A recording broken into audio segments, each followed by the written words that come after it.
日産セレナ S ハイブリッドの純正バッテリーは、すぐに交換してはダメ。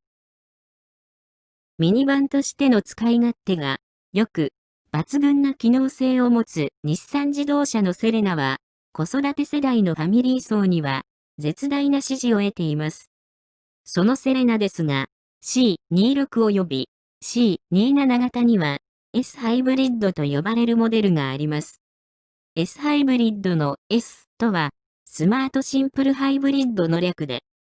通常のガソリンエンジンの動力に、電気モーターからの力もプラスすることによって、駆動力をアップさせる機能を意味します。また、それに加えて、アイドリングストップ機能やバッテリーへの充電効率を高度に制御して、燃費を向上させるといった能力もあります。しかし、ハイブリッドとは言いますが、トヨタのプリウスのように、電気モーターの力だけで車を走らせることはできません。そして、駆動力アップに貢献させるための条件や発動時間も限られており、その恩恵を受ける機会はごくわずかです。そこで、2018年3月に、販売展開中の C27 型のラインナップに e-POWER というモデルを加えました。セレナ e-POWER は、いわゆる電気自動車として、モーターの力だけで駆動輪を動かすのですが、そのモーターの電力は、搭載しているガソリンエンジンで発電するという仕組みです。ですから、ガソリンエンジンを搭載しているにもかかわらず、そのエンジンが物理的にタイヤを駆動させるわけではなく、タイヤを動かすのはあくまでも電気モーターなのです。そんな e-POWER モデルが主流になっているセレナではありますが、2012年8月に C26 型から採用されている S ハイブリッドモデルを所有しているという方もまだまだ多いと思います。S ハイブリッドモデルにはアイドリングストップやエンジンアシスト機能を実現させるためにバッテリーを2つ搭載しています。このバッテリーは容量は違いますが、2つともアイドリングストップ専用バッテリーでなくてはいけません。アイドリングストップ専用バッテリーは、従来の自動車用バッテリーと比べて値段が高いので交換するとなると、ちょっとした出費になります。それなのに、新車を購入してから3年目、最初の車検の時に、ディーラーのメカニック担当から、バッテリーが弱ってきていますね。と、交換を勧められます。ディーラー以外の大手カーショップへ点検を依頼しても、同じようにバッテリー交換を勧められます。しかも、いかにもプロが使っていますというようなバッテリー診断機がプリントした紙を渡され、二つとも CCH 注意、要交換と明記されていたりします。そんなものを見せられた私たちは、突然バッテリーが上がってしまったら大変だ。と交換を余儀なくされる心境になってしまいます。そこで、バッテリー交換費用の見積もりを取ると、2つで7万円です。と、目玉が飛び出てしまうわけです。車を所有するのが初めてでない方はお分かりかと思いますが、ファミリー向け国産車のバッテリー交換費用は、工賃込みで1万円以上かかることはなかったはずです。それが、たかだかバッテリー交換で7万円です。しかも、今後も、この S ハイブリッドモデルを所有し続ける限りは、今回と同じくらいのサイクルで、バッテリー交換のために7万円を払い続けなければならないわけです。ハイブリッドではない旧来の車より燃費がいいからと、この S ハイブリッドモデルにしたのに、これでは本末転倒だ。と、お嘆きになることでしょう。心中お察しします。それでも、バッテリー上がりの恐怖を抱えて運転するわけにもいかず、しぶしぶ怠米をはたくか、ネットで純正ではない格安バッテリーを探して自分で交換しようかな。なんて考え始めるようになるわけですが。ここで、ちょっと待った。です。あなたが、月に数回しか運転しないサンデードライバーなのであれば、確かに、バッテリーも本当に劣化しているかもしれません。また、メンテナンスに余計な神経を使わない方がいいかもしれません。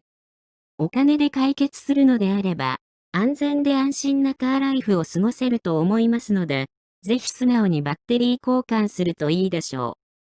う。しかし、週に数日はエンジンを回していたのであれば、実はバッテリーは大してへたっていないはずです。バッテリー診断機が偉そうに CCH だとか要交換だとかの賜っていますが、実際にエンジン始動時のセルモーターは元気がないですか？要交換のバッテリーであれば、車をほったらかしにしていないオーナーであれば何かしら体感しているはずです。しかし、このような話をすると、バッテリーを交換させたい側としては、最近のバッテリーは高性能になった分、突然死するんですよ。と、決まり文句を言ってきます。実は、この決まり文句も嘘ではありません。しかし、それは充電制御ができない古いタイプの車に対しての話なのです。セレナの S ハイブリッドモデルは、純正のアイドリングストップ専用バッテリーに対して高度な充電制御を行うことが可能です。エンジン始動をはじめ、アイドリングストップやエンジンアシスト時での放電と、減速時には、エコモーターが発電量を増大させてエネルギー回生充電を行い、エンジン始動をはじめ、アイドリングストップやエンジンアシスト時に放電するというバッテリーの役割を効率よく制御しているのです。こういった充電制御が行われている車に、アイドリングストップ専用以外のバッテリーを乗せると、ものの数ヶ月でバッテリーが昇点します。それは、激しく繰り返される重放電に、従来型のバッテリーは耐えることができないのです。ここで、バッテリーが劣化する原因を考えてみましょう。自動車のバッテリーが劣化する原因は、主に2つあります。それは、過放電と過充電です。過放電は、電気の使いすぎで、バッテリーが空っぽになってしまう、いわゆるバッテリー上がりです。バッテリー上がりとはいかないまでも、充電量が少ない状態を続けていると、サルフェーションという現象により、著しく劣化が進みます。サルフェーション現象は、こまめに充電をすることで防ぐことができるので、毎日運転する人の車は、バッテリーの状態がいいはずです。逆に、普段、あまり車を使わない人のバッテリーは、かなり劣化が進んでいるので、割と短いサイクルでバッテリーを交換する羽目になります。こういったバッテリーの過放電が劣化を進めるということは、多くのドライバーが知っているのではないでしょうか。問題は過充電です。古いタイプの車は、過放電には気を使いましたが、過充電を意識することはほとんどありませんでした。そして、昨今のアイドリングストップ車においても、コンピューターで高度に充電制御されているので、過充電は特に心配しなくても大丈夫です。しかし、専用のバッテリーでないと、特にこの過充電に耐えられず、すぐに寿命を迎えてしまうわけです。さて、セレナ S ハイブリッドモデルに話を戻しますが、新車購入時に搭載されている純正のバッテリーは、当然、アイドリングストップ車専用のものです。そして、純正だけあって、その性能も高いのです。